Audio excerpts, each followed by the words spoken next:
Hello everyone. आज का session शुरू करने से पहले I want to ask you all a question. क्या आपको पता है कि आजकल के करंट अफेयर्स एक न्यूज आइटम्स के जैसे नहीं, वो डायरेक्ट जीएस के सवालों का फ्रेमवर्क बन जाता है। तो अगर आप यूपीएससी के बहुत स्मार्ट एस्पायरेंट हैं, जो टाइम स्टार्व है and want to prepare very thoroughly, तो ये सेशन आपके लिए बहुत ही एक पावर कैप्सूल जैसे होगा। मैं हूँ सुप्रिया और आज हम डिस्कस करेंगे उन करंट अफेयर्स इश्यूज को जो हेडलाइन से निकलकर आंसर राइटिंग के हेडलाइंस भी बन सकते हैं। अभी हमारा जो ये सेशंस में अप्रोच रहता है वो बहुत ही आसान रहता है। कॉन्टेक्स्ट को समझते हैं हम, कॉन्सेप्ट्स को क्लियर करते हैं और यूपीएससी के लेंस के through we try and decode the important current affairs. ये सेशन हमेशा बाइलिंगुअल होता है, हिंदी एंड इंग्लिश के एक्सप्लेनेशन आपको मिलेंगे। तो जैसे कि मैं हमेशा कहती हूँ कि आपको सिर्फ रटना नहीं है, आपको अंडरस्टैंड करना है उसके पीछे का context. Then once you finish attending the session, you can go back to the article, try and read it by yourself to understand कि आपको ये सब अच्छे से समझ में आ गया है, तो आपको बाय हार्ट करने की ज्यादा जरूरत नहीं होती। तो चलिए let's have a look on what all we have for today's session. आज के सेशन में हम ये 5 टॉपिक कवर करेंगे। पहला है इंडिया का चेंजिंग एंटी टेररिज्म स्टांस और क्वाड के स्ट्रेटेजिक गोल्स को समझने की कोशिश। अब इंडिया यूएस पाकिस्तान का जो एक नया ट्रायंगल बन रहा है, पुराना इक्वेशन है लेकिन फिर से रीशेप हो रहा है। रिजर्व फैकल्टी पोस्ट की वैकेंसी पे एक बहुत ही अच्छा सा आर्टिकल है जहां पे हम हमेशा सोशल जस्टिस की बात करते हैं। We can try and relate this topic to that theme. INS Udaygiri जो है फिर से एक नेवल इंडिजिनाइजेशन की तरफ हमारा एक नया कदम है, तो let's try and understand that as well. And there is a very beautiful topic on governance कि कैसे हम दो वल्नरेबल सेक्शंस को, women and children को digitally include कर सकते हैं। We'll try and understand these 5 important topics. I don't want you to take notes of this session or anything. I want you to carefully listen to what I'm telling. Once you understand the news properly, go back to the newspaper, read the sessions, read the articles again, and then try to frame your own answers. Our focus is to not keep making notes. Our focus is to understand them, and you should be able to write answers. You should be able to attempt the MCQs that comes in the prelims very properly. So let's begin today's session. So let's begin with our first issue. ये है India का right to defend against terrorism और Quad की बदलती हुई strategic posture के बारे में। अब आप सोचेंगे कि ये न्यूज में क्यों है, तो ये इसीलिए है क्योंकि एक्सटर्नल अफेयर्स का जो मिनिस्टर है जयशंकर जी, उन्होंने क्वाड के फॉरेन मिनिस्टर्स मीटिंग के दौरान वॉशिंगटन डीसी में इंडिया के राइट टू सेल्फ डिफेंस को स्ट्रांगली असर्ट किया, स्पेशली अगेंस्ट टेररिज्म। उन्होंने क्वाड के पार्टनर्स यूएस, ऑस्ट्रेलिया और जापान से ये कहा कि इंडिया के स्टांस को सपोर्ट किया जाना चाहिए। ये सिर्फ एक सिंबॉलिक स्टेटमेंट नहीं था, इसका डीप डिप्लोमेटिक और स्ट्रेटेजिक मीनिंग भी होता है। You have to understand that. इस मीटिंग में 3 और मेजर चीजें भी हाईलाइट हुई थी। इंडिया ने क्या किया? इंडिया ने एक क्लियर मैसेज दिया कि हम पर अगर अटैक होता है तो हम जवाब देने का हक रखते हैं। इसका मतलब है कि हम प्रोएक्टिव काउंटर टेररिस्ट स्ट्रैटेजी को लेजिटिमाइज करना, जैसे बालाकोट स्ट्राइक जैसे के टाइम पे हुआ था, वैसे हम करेंगे। अब सेकेंड ये हुआ कि क्वाड कंट्रीज का फोकस इंडो पैसिफिक पर था मैक्सिमम, मतलब strategic waters like South China Sea, जहां चाइना अपना इन्फ्लुएंस बढ़ा रहा है। Even these countries want to work on themselves. Third था म्यांमार के अर्थक्वेक जैसे डिजास्टर पर कोऑर्डिनेटेड ह्यूमैनिटेरियन रिस्पांस पर डिस्कशन। अब हमारे लिए ये क्वेश्चन कैसे इंपॉर्टेंट हो जाता है, क्योंकि ये टॉपिक कनेक्ट करता है बहुत सारे मल्टीपल थीम्स को, जैसे कि इंडिया के कोई काउंटर टेररिस्ट डिप्लोमेसी के बारे में स्टैंड कैसा होता है, या क्वाड जैसे ऑर्गेनाइजेशन जो है वो कैसे हमारे ये काउंटर टेररिज्म का उनका स्टैंड क्या है टेररिज्म पे। we get to know their understanding and whenever we see certain kind of ऐसे कोई सिचुएशन में मैरीटाइम सिक्योरिटी, डिजास्टर कोऑर्डिनेशन, ये सारे जो टूल्स होते हैं ये भी इंक्लूड होते हैं ये डिप्लोमेटिक टॉक्स में। यानी सिर्फ डिफेंस के बारे में यहाँ पे बात नहीं होगी। ये क्या करेंगे, सॉफ्ट पावर और स्ट्रेटेजिक सिग्नलिंग दोनों को एग्जाम्पल के तौर पे हम इसको ले सकते हैं। सो let's try and understand quad का एक थोड़ा सा बैकग्राउंड, क्योंकि बैकग्राउंड के बिना जियोपॉलिटिक्स की कहानी हमेशा अधूरी ही होती है। क्वाड जो है वो बना था 2007 में और इंडिया, यूएस, जापान और ऑस्ट्रेलिया ने मिलकर एक स्ट्रेटेजिक फोरम के रूप में ये सोचा था, लेकिन चाइना की अपोजिशन के बाद ये ग्रुप 2008 के बाद डोमिनेंट हो गया। 2017 में क्वाड ने कमबैक किया क्योंकि तब तक चाइना का एग्रेसिव इंडो पैसिफिक बिहेवियर सबका कंसर्न बन चुका था। 2020 के गालवान क्लैश के बाद इंडिया ने क्वाड के थ्रू अपनी स्ट्रेटेजिक पोस्चर और एंटी टेरर रिजॉल्व को बहुत ही स्ट्रॉन्ग करने की कोशिश की। अब ये जो होता है इन रीजन में, अब सिर्फ सिक्योरिटी की बात नहीं होती, ट्रेड और टेक कंपटीशन भी हो रहा है। और इंडो पैसिफिक एक जियोपॉलिटिकल इकोनॉमिक कॉन्टेक्स्ट का एक बैटलफील्ड जैसे होता है, तो उस पे हर नेशन अपना वर्चस्व दिखाने की कोशिश करेगा या अपने आप को वहां पे बेहतर प्रेजेंट करने की कोशिश करेगा। एंड क्वाड एक उसी में ये चारों नेशन का एक स्टेप था उसके टूवर्ड्स। तो अब तक हमने समझा कि क्वाड का बैकग्राउंड क्या था, लेकिन उसका मैंडेट भी समझते हैं।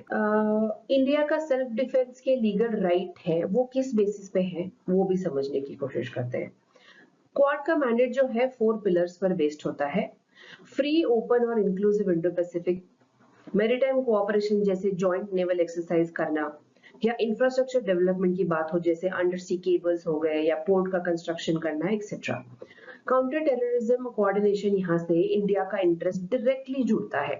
ये सॉफ्ट और हार्ड पावर का एक कॉम्बिनेशन जैसे आप देख सकते हो, कैसे इंडिया ने स्मार्टली उसको यूज करके अपना सिक्योरिटी गोल्स करने मतलब रीच करने की कोशिश हमेशा इंडिया करता रहता है। इंडिया का जो राइट है टू सेल्फ डिफेंस, वहां पे भी हम एक बात नजर डालते हैं। आर्टिकल 51 जो है ऑफ यूएन चार्टर क्लियरली कहता है कि every nation has an inherent right to self defence. India ने इसी प्रोविजन को यूज किया बालाकोट स्ट्राइक के जस्टिफिकेशन के लिए, जहां पे क्रॉस बॉर्डर टेररिज्म के अगेंस्ट हमने स्ट्राइक की थी। इस कॉन्टेक्स्ट में इंडिया ने क्या किया, इंडो पैसिफिक पॉलिसी जो सागर यानी security and growth for all in the region भी रेलेवेंट कर दिया, जो रीजनल स्टेबिलिटी को प्रमोट करता है। तो क्वाड के थ्रू इंडिया ने सिर्फ मैरीटाइम रोल स्ट्रॉन्ग मतलब कर रहा है, बल्कि वो अपने एक सोवरेन राइट्स को भी डिप्लोमेटिकली असर्ट कर रहा है। So let's try and understand कि इसके सिग्निफिकेंस क्या है and what are the future implications of this strategic move. Quad के प्रेजेंट स्ट्रेटेजिक इम्पैक्ट की अगर बात करेंगे, तो अगर हम करंट पुश देखेंगे, इंडिया चाह रहा है कि क्वाड में इंस्टीट्यूशनलाइज्ड काउंटर टेररिज्म का कोऑपरेशन हो, यानी कि proper system for intelligence sharing, training, capacity building, अगर ये सारा करेंगे तो एक बहुत ही सिग्निफिकेंट एड ऑन मिल जाएगा हम ये क्वाड की नेशंस को। अब ये सिर्फ पॉलिटिकल स्टेटमेंट नहीं है, ग्राउंड लेवल कोऑर्डिनेशन की डिमांड कर रहा है इंडिया यहाँ पे।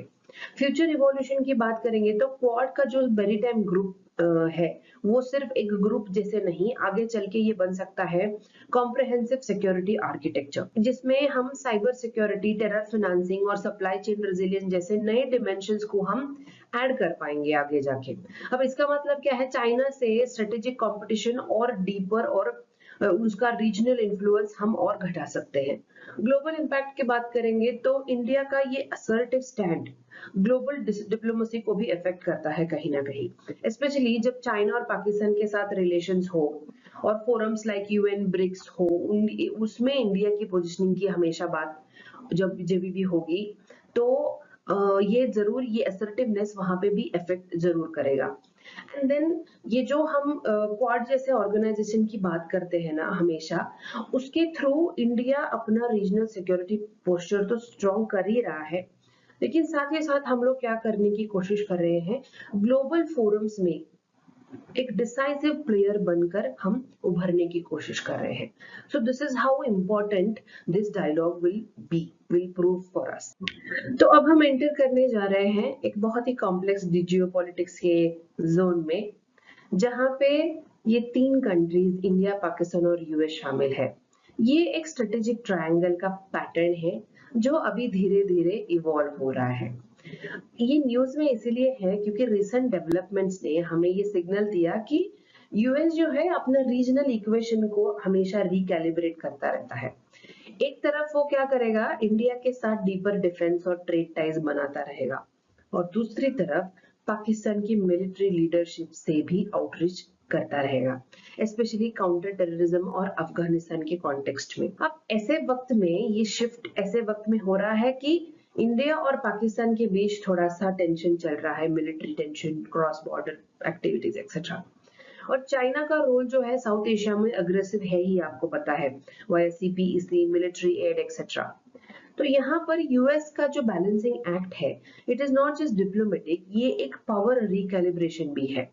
तो हम यूएस का ये जो रिकैलिब्रेटिंग एक्ट है बिकम्स इम्पोर्टेंट हमारे इंडिया के लिए, इसीलिए क्योंकि हमें भी ऐसा ही बैलेंस बना के चलना पड़ेगा in future if we want to make sure कि हम भी ग्लोबली अपना एक बैलेंसिंग नेशन के जैसा इमेज प्रूव कर पाए। ये जो हम रिलेशनशिप के बारे में यहाँ पे बात कर रहे हैं, इंडिया, यूएस और पाकिस्तान, ये पुराना है, अभी थोड़ा सा वो रीशेप हो रहा दिख रहा है हमें। थोड़ा सा पीछे चलकर वी कैन अंडरस्टैंड कि हिस्टोरिकल इसका बेस कहाँ से है, will try to understand. Post cold war के बाद ना यूएस इंडिया रिलेशन में एक बहुत ही स्ट्रेटेजिक अपग्रेड देखा गया, स्पेशली 2005 का जो सिविल न्यूक्लियर डील था, जहां से वो हमने ट्रस्ट डीप कर दिया। अब यूएस पाकिस्तान की बात करेंगे तो उनका रिलेशन हिस्टोरिकली मिलिट्री ड्रिवन रहा है हमेशा। कोल्ड वॉर के दौरान भी और उसके बाद भी वॉर ऑन टेरर में अमेरिका ने पाकिस्तान को स्ट्रेटेजिकली अलाई के रूप में हमेशा से देखा हुआ है। लेकिन दैट चेंज्ड कहीं ना कहीं जब 1911 का इशू हुआ था, तब कोऑपरेशन थोड़ा ज्यादा पाकिस्तान का वो डबल गेम दिखाई दिया उनको, टेररिज्म के खिलाफ भी और सपोर्ट भी करते हुए दिखे पाकिस्तान। तो यूएस के ट्रस्ट को थोड़ा सा वहां पे डेंट मिला कहीं ना कहीं। इंडिया का अप्रोच जो है काफी डिफरेंट होता है। India always wanted value based partnership, जहां पे हम डेमोक्रेसी, इकोनॉमी की बात करते हैं, स्ट्रेटेजिक ऑटोनॉमी की बात करते हैं, उनको बेस बनाकर इंडिया अपना डिप्लोमेटिक रिलेशनशिप हमेशा बनाना चाहता है। अब इसमें होता क्या है, अब ये डिफरेंसेस जो है बनाता है इस ट्रायंगल को बहुत ही कॉम्प्लेक्स और डायनामिक। यानी कि एक तरफ पाकिस्तान है जहां पे यूएस के साथ उसका मिलिट्री रिलेशन हमेशा से रहा, और एक तरफ इंडिया है जहां पे यूएस ने ट्रेड और बाकी सारी चीजों में डिप्लोमेटिक रिलेशन इंडिया से बनाया हुआ है। तो इससे क्या होता है, अब इर्रिस्पेक्टिव पाकिस्तान कैसे बिहेव कर रहा है, US is still balancing with Pakistan. अब उसको पता है कि एक बैलेंस मेंटेन करना कितना जरूरी है if they have to evolve as a soft power. तो this was the historical context. यहाँ पे कुछ कोर कॉन्सेप्ट्स हैं, will try and understand that थोड़ा सा, तो ताकि आपको कभी ऐसे कॉन्सेप्ट्स कहीं और आर्टिकल में दिखे तो आपको तुरंत अंडरस्टैंड हो। ट्रायंगल पावर पॉलिटिक्स क्या होता है? अब ये जो होता है ये क्लासिकल जियोपॉलिटिकल फ्रेमवर्क है, जहां पे तीन पावर्स इंटरैक्ट करेंगी म्यूचुअल इन्फ्लुएंस के साथ, लेकिन एसिमेट्री के थ्रू स्ट्रेटेजिक लेवरेज बिल्ड करते हुए। अब एसिमेट्रिक इसीलिए क्योंकि उनका जो बेस होता है वो तीनों नेशंस का अलग अलग दिखाई देगा आपको। यानी कि आप एग्जाम्पल के तौर पे जो अब हम देख रहे हैं, यूएस, इंडिया और पाकिस्तान एक दूसरे के फॉरेन पॉलिसी कैलकुलेशंस को डायरेक्टली या इनडायरेक्टली शेप करते हैं, though their basic foundations of the policies would be different. Types of partnership की बात करेंगे तो यहाँ पे दो मेजर पार्टनरशिप हम देखते हैं हमेशा। One is transactional and one is strategic. Transactional में क्या होता है, वो एक शॉर्ट टर्म इंटरेस्ट के लिए होता है, जैसे यूएस पाकिस्तान का अफगानिस्तान के इशू पर जो टाई अप हुआ था वैसे वाला। स्ट्रेटेजिक की बात करेंगे तो स्ट्रेटेजिक टाई अप होता है बहुत ही लॉन्ग टर्म, और वहां पे शेयर्ड वैल्यूज पर बेस्ड होता है, जैसे US India post 2008 nuclear test के बाद जो हुआ, वैसे उसको कहते हैं स्ट्रेटेजिक पार्टनरशिप टाइप्स। तो if you talk about security doctrine, तो यहाँ पे क्या है, इंडिया के लिए ये मेजर कंसर्न है। टू फ्रंट सिक्योरिटी थ्रेट के बारे में अगर हम बात करेंगे तो ये जो टू फ्रंट सिक्योरिटी थ्रेट है, पाकिस्तान वेस्ट में और चाइना ऑन द ईस्ट, ये हमारे लिए काफी रिस्की थ्रेट है। अब जो ग्रे जोन वॉरफेयर की बात करेंगे तो जिसमें पाकिस्तान डायरेक्ट वॉर के बिना टेररिज्म, साइबर अटैक जैसे टैक्टिक्स यूज करता है, ये होता है ग्रे जोन वॉरफेयर। ये सारी चीजें जो है इंडिया के स्ट्रेटेजिक पोस्चर को शेप करती हैं और यूएस का जो रोल है उसको भी डिफाइन करती है। तो ये आपको तीनों कॉन्सेप्ट समझ में आ गए। You can use this very beautifully in your answers whenever you find it necessary. अब बात करते हैं कुछ करंट डायनामिक्स की और उनके फ्यूचर इम्प्लीकेशंस की, और ये समय समय से कैसे इवॉल्व हो रहा है उसको भी अंडरस्टैंड करते हैं। यूएस पाकिस्तान का जो रीअप्रोचमेंट देखा हमने, ट्रम्प एरा के कुछ मूव्स ने सिग्नल दिया कि यूएस पाकिस्तान को चाइना अफगानिस्तान एक्सिस को काउंटर बैलेंस के रूप में देख रहा है। No this is their game. Okay, see कैसे यूएस गेम खेलता है, यानी पाकिस्तान फिर से एक जियो स्ट्रेटेजिक टूल बन जाएगा अमेरिका के लिए। इंडिया का जो रिकैलिब्रेटेड डॉक्ट्रिन है, अब मोदी जी का न्यू नॉर्मल का स्टैंड कैसा है, जहां रिटेलिएशन बिल्कुल भी डिले नहीं होता। एग्जाम्पल के तौर पे ऑपरेशन सिंदूर हो गया या बालाकोट स्ट्राइक हो गई।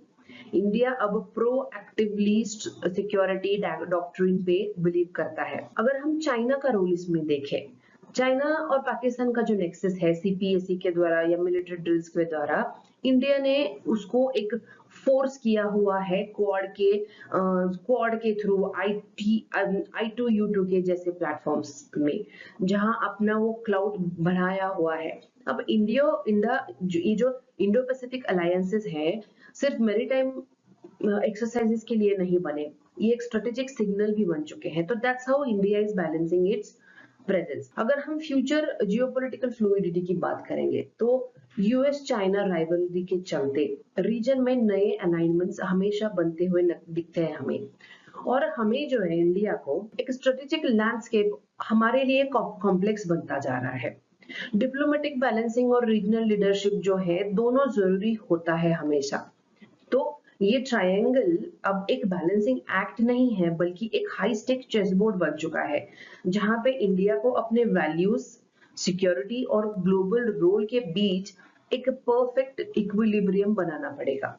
तो let's try and move towards our next topic, जहां पे हम बात करेंगे vacancies in reserved faculty posts.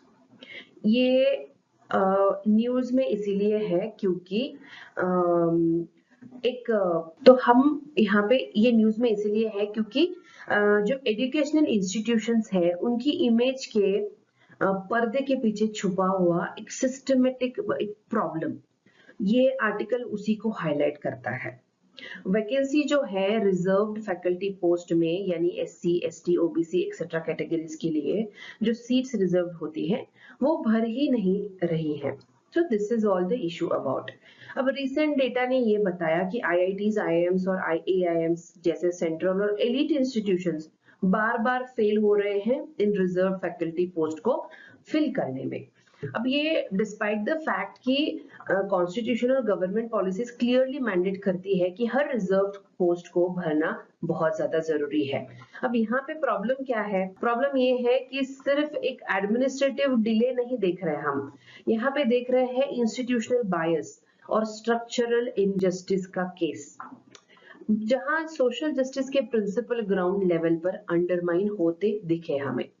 जब भी हम ये स्ट्रक्चरल इनजस्टिस जैसे कॉन्सेप्ट्स देखते हैं, इमेजिन अगर आप इसको आपके आंसर्स में लिखेंगे या आपको इतना अच्छे से अंडरस्टैंडिंग होगा इसके बारे में। Let's try and decode this article further, जहां हम समझेंगे कि एक्चुअली ये हाईलाइट किस इश्यू को करता है। यहाँ पे हम थोड़ा सा लीगल और कॉन्स्टिट्यूशनल कॉन्टेक्स्ट को समझने की कोशिश करते हैं, क्योंकि अब ये इश्यू सिर्फ पॉलिसी के चलते नहीं है, हम इसको सोशल जस्टिस के थ्रू भी, सोशल जस्टिस के लेंस के थ्रू देखेंगे। हाँ, यहाँ पे तो आर्टिकल हमें कॉन्स्टिट्यूशन ऑफ इंडिया के जो आर्टिकल है, आर्टिकल 15 क्लॉज 4 और article 16 clause 4 of the constitution, ये अलाउ करता है special provisions for socially and educationally backward classes, चाहे वो एजुकेशन हो या एम्प्लॉयमेंट हो। अब यही बेस है इंडिया की एफर्मेटिव एक्शन पॉलिसी का, जो 1950 से चली आ रही है। अगर हम यूजीसी के रिजर्वेशन पॉलिसी के मैंडेट को देखेंगे, तो वहां पे देखने को मिलेगा आपको 15% of SC, 7.5% of ST, 27% of OBC और 10% ऑफ इकोनॉमिकली वीकर सेक्शन। ये मैंडेट करता है फैकल्टी रिक्रूटमेंट के परसेंटेज है, जहां पे हमें इम्प्लीमेंटेशन का गैप दिखाई दिया। अब एलिट इंस्टीट्यूशंस जो होते हैं उनका कॉमन एक्सक्यूज क्या होता है? ऑटोनॉमी, एकेडमिक एक्सीलेंस, उनके नाम पर उन्होंने इस रिजर्वेशन नॉर्म्स को बाईपास उन्होंने वो कर रहे हैं। अब जो पॉलिसी और प्रिंसिपल है ये दोनों के अगेंस्ट है ये उनका ये बिहेवियर। तो ये आर्टिकल जो है ये इशू हाईलाइट करता है। तो अब हम बात करते हैं वो उस इनविजिबल वॉल की जो एक्चुअली रिजर्वेशन पॉलिसी को फेल होने देता है। Even laws are very clear. अब अगर आप देखोगे रोस्टर सिस्टम जो है वो बड़ा कल्प्रिट है यहाँ पे। जो 13 पॉइंट रोस्टर है डिपार्टमेंट लेवल रिजर्वेशन करता है, लेकिन इसे मार्जिनलाइज कैटेगरीज की रिप्रेजेंटेशन ऑलमोस्ट वैनिश हो गई है। 200 पॉइंट रोस्टर की बात करेंगे तो ये इंस्टीट्यूशनल लेवल पे अप्लाई होता है और पॉलिसी कंप्लायंस बेटर होती है यहाँ पे। तो सुप्रीम कोर्ट ने भी इस रोस्टर को जो है अपहोल्ड किया था। अब बात है एक्चुअल बैरियर्स पे करते हैं। ऑटोनॉमस इंस्टीट्यूशन जो होते हैं ऑफन हैव जीरो अकाउंटेबिलिटी, क्योंकि उनको ऑटोनॉमस पावर मिली होती है। यूजीसी के गाइडलाइंस बहुत वेग हैं और प्रॉपरली एनफोर्स भी नहीं किए जाते। अब हम देखेंगे सिलेक्शन पैनल्स में भी एक बायस देखने को मिलता है हमें।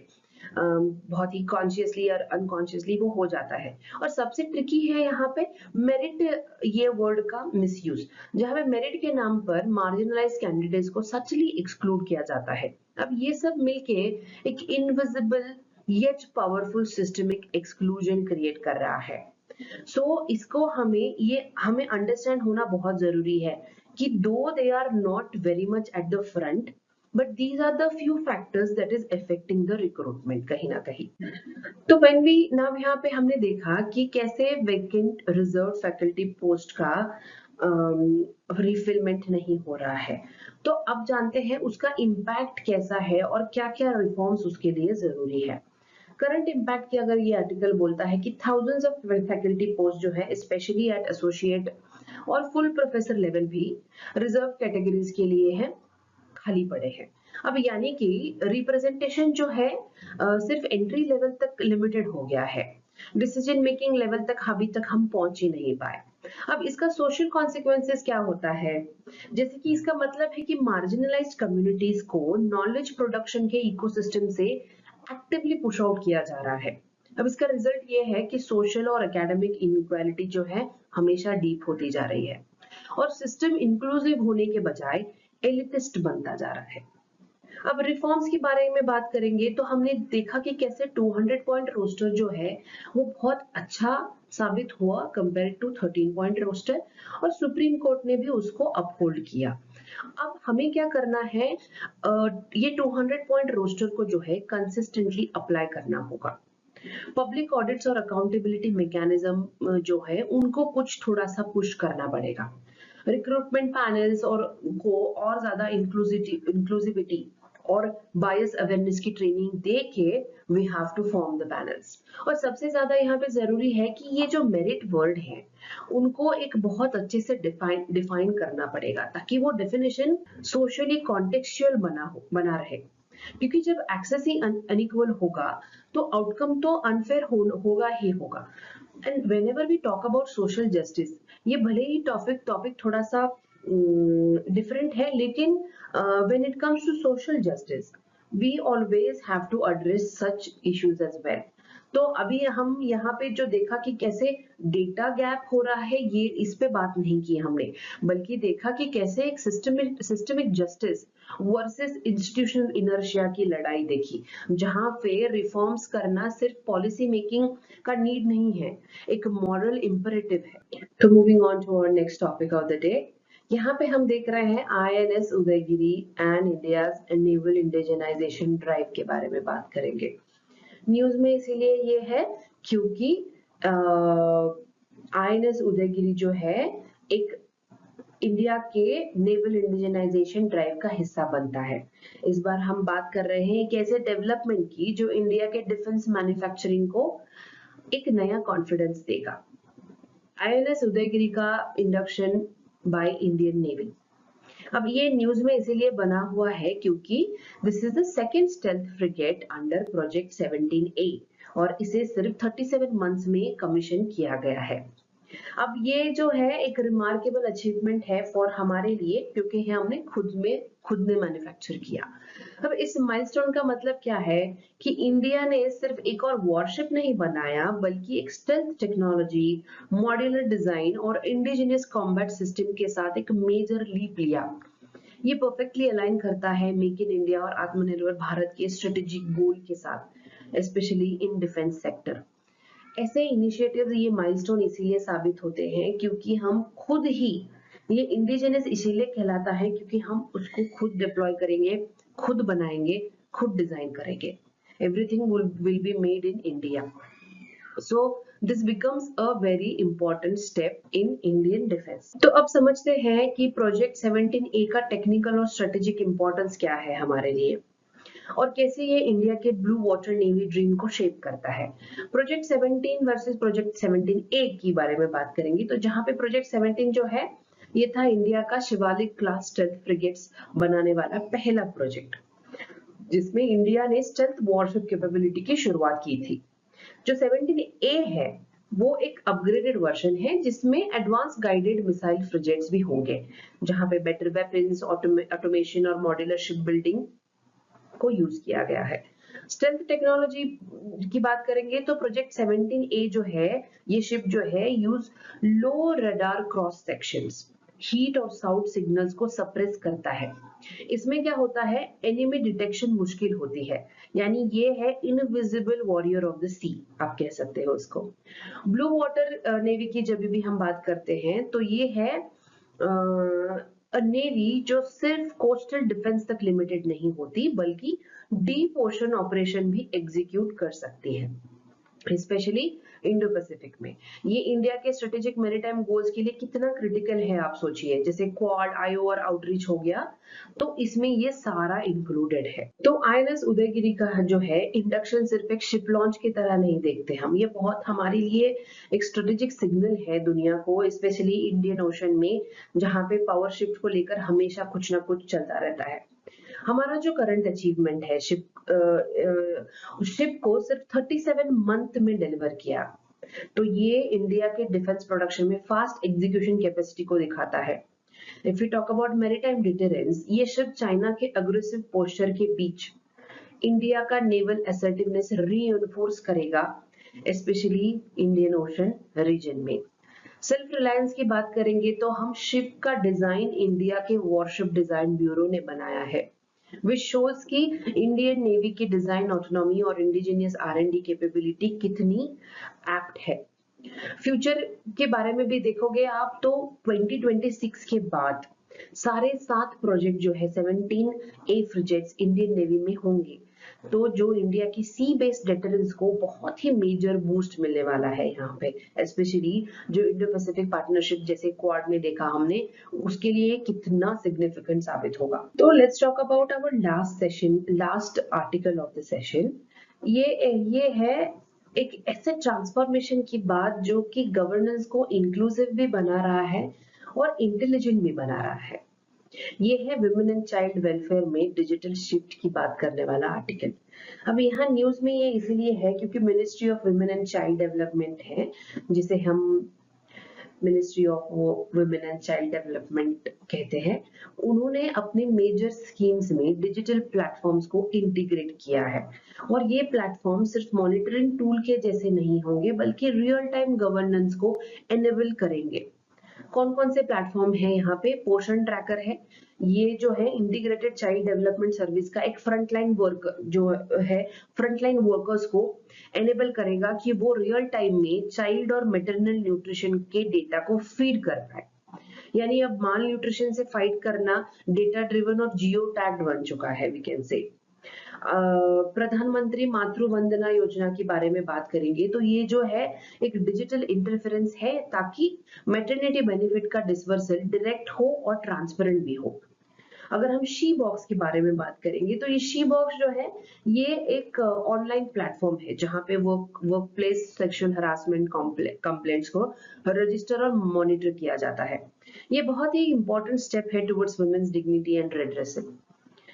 मिशन शक्ति डैशबोर्ड भी किया है उन्होंने, ये अम्ब्रेला इनिशिएटिव है जहां पे real time performance monitoring tool बना के especially for schemes like one-stop centers, women helplines, Beti Bachao Beti Padhao जैसे जो इनिशिएटिव्स होते हैं उनके लिए। एक और इनिशिएटिव है केयरिंग्स करके, child adoption, I tell you the abbreviation, child adoption resource information and guidance system. ये इंश्योर करता है कि अडॉप्शन प्रोसेस ट्रांसपेरेंट, फास्ट और चाइल्ड सेंट्रिक हो। आप देखोगे ये सारे जो प्लेटफॉर्म्स अभी मैंने लिस्ट आउट किए, ये डायरेक्टली कनेक्ट करते हैं डिजिटल इंडिया के 2.0 और अमृत काल के गोल से, जहां पे टेक्नोलॉजी को एम्पावरमेंट करने का टूल बनाया जा रहा है, not just seen as a infrastructure.